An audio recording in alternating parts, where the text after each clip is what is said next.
Hey guys, it's Ms. Mav again.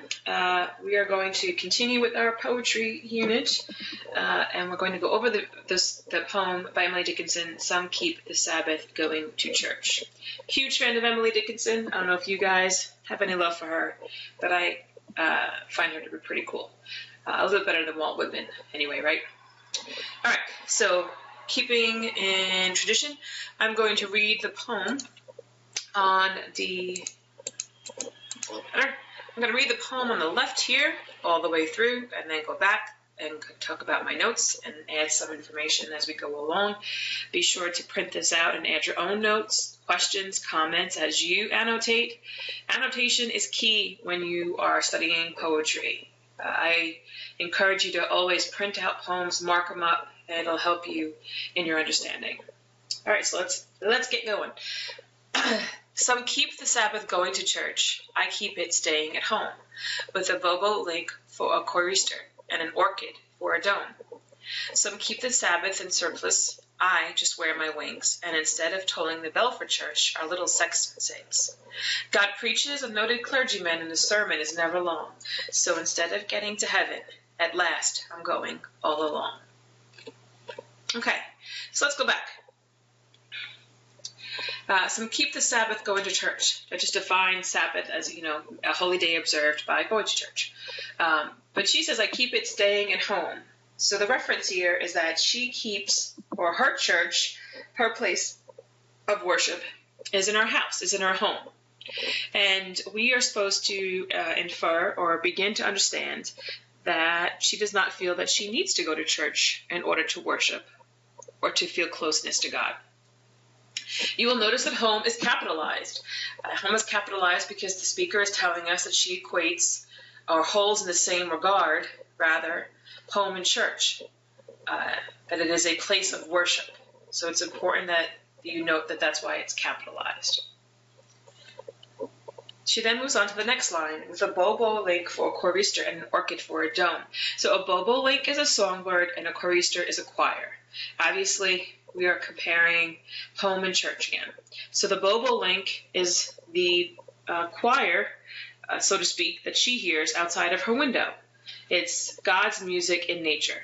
Okay, the bird song is God's music in nature, and she's comparing it to a religious choir that you would find singing psalms and songs in church.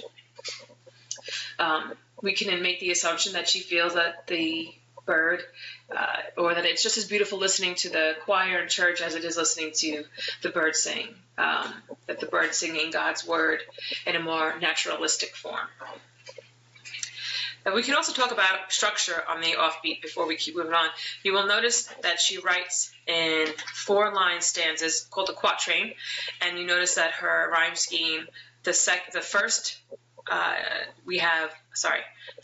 and fourth line rhyme, so home and dome. So that would be the rhyme scheme is A, B, C, B. Okay.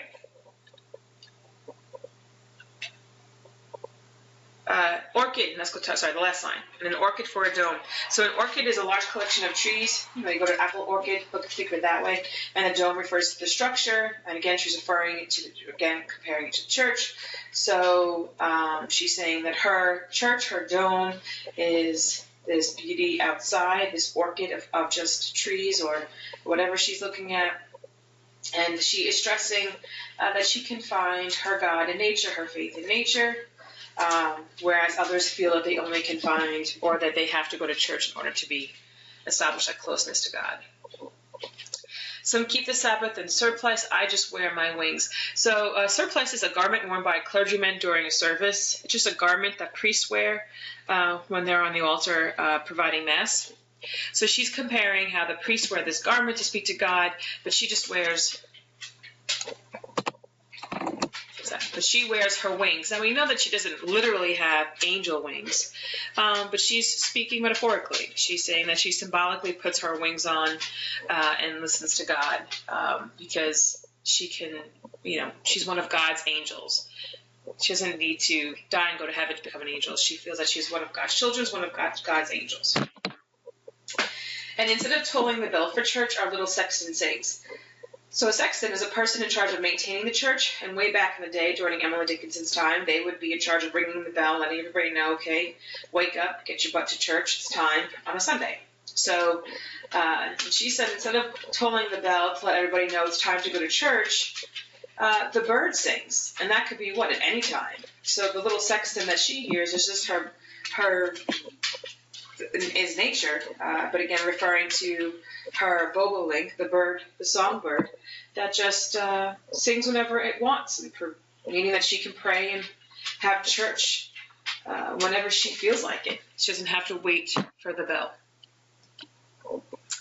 God preaches, a noted clergyman, and the sermon is never long, so instead of getting to heaven at last, I'm going all along.